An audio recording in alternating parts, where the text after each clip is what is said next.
Halo semua, salam sejahtera Malaysia. Selamat datang ke channel Fels Lifestyle.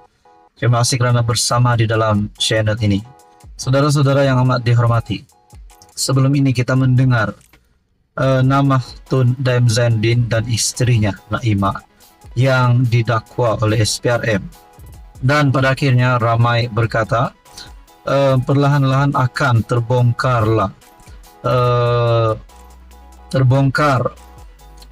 kejahatan ataupun salah laku yang pernah dilakukan oleh Tun Dr. Mahathir Daim Zainuddin.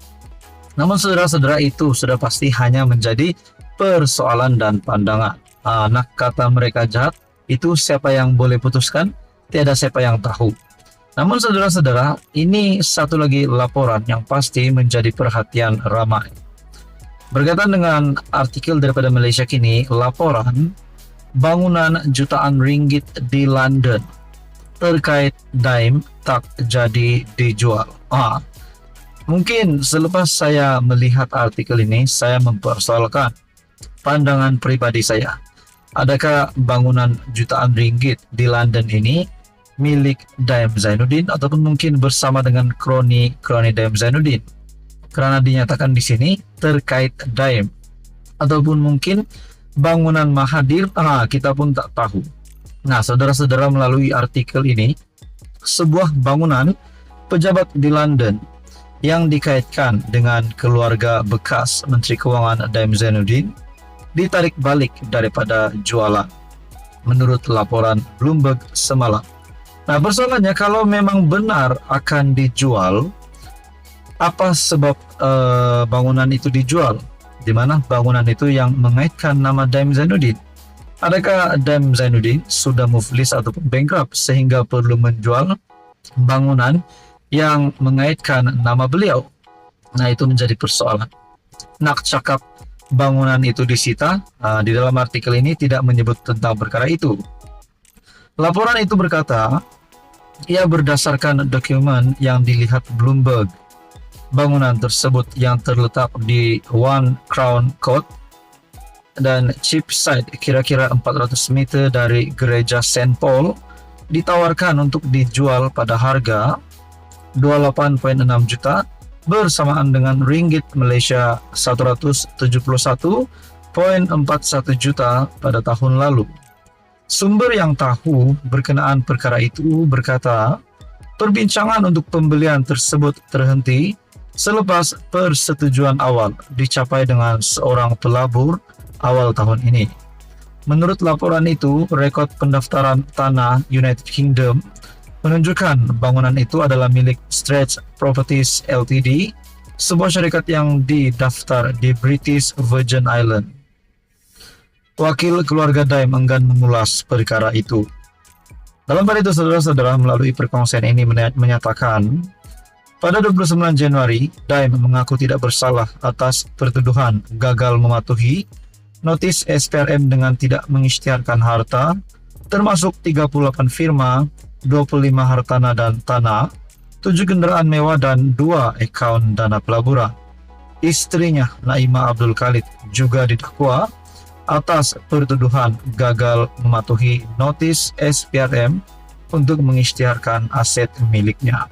Nah, saudara-saudara, ada yang berkata bahwa Daim Zainuddin dalam keadaan yang bahaya kerana berisiko untuk ditangkap kerana sudah didakwa. Ada juga yang berkata dalam keadaan Daim Zainuddin umurnya yang sudah lanjut dan keadaan ataupun masalah kesehatannya baru-baru ini berkaitan dengan matanya pun telah menyebut, orang ramai juga menyebut adakah Daim Zainuddin ini tidak sihat lagi seperti yang dahulu. Namun saudara-saudara, disahkan melalui laporan ini, bangunan jutaan ringgit di London terkait Daim tak jadi dijual. Apa komen Anda? Sekian saja.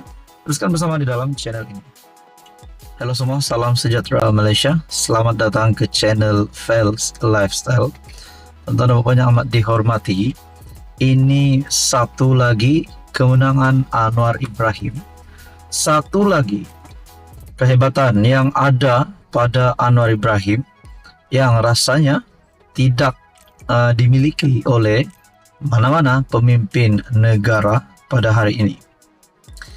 terlebih kepada bekas-bekas Perdana Menteri, rasanya ini pasti satu kemenangan ataupun antara kehebatan Anwar Ibrahim. Saudara-saudara, dalam satu perkongsian daripada Harapan Daily, ini adalah satu kejutan kepada Muhyiddin Yassin, kepada Mahathir, yang saya boleh katakan adalah musuh politik Anwar Ibrahim. Melalui artikel daripada Harapan Daily, Anwar punyai pendirian terhormat yang gagal dilakukan pemimpin Islam lain. Sejak Perdana Menteri Datuk Seri Anwar Ibrahim secara terbuka mendedahkan kepada dunia mengenai pertemuannya dengan pemimpin Hamas, Ismail Haniyeh. Ia mendapat perhatian masyarakat antarabangsa, termasuk negara-negara pro-Israel. Ketika sesi persidangan antarabangsa mengenai masa depan Asia ke-29, persidangan Nikkei di Tokyo, Anwar dihujani pertanyaan mengapa beliau melakukan pertemuan tersebut dengan Hamas. Dalam persidangan itu, Anwar secara tegas mengatakan pertemuan itu bukan satu kesalahan. Malah beliau berani mengakui pemimpin Hamas adalah rakannya. Ucapan Anwar tersebar meluas, menarik perhatian banyak pihak, termasuk Mufti Perlis Datuk Muhammad Asri Zainul Abidin. Muhammad Asri yang lebih dikenali sebagai Dr. Mazah berkata, apa yang dilakukan oleh PM Malaysia ini sebenarnya telah merentasi kepentingan politik dirinya. Satu pendirian terhormat yang gagal untuk diambil oleh pemimpin-pemimpin Muslim yang lain. Semoga Allah memberikan kekuatan kepada beliau dan mengukuhkan langkah-langkah beliau. Titipnya dalam satu hantaran di Facebook.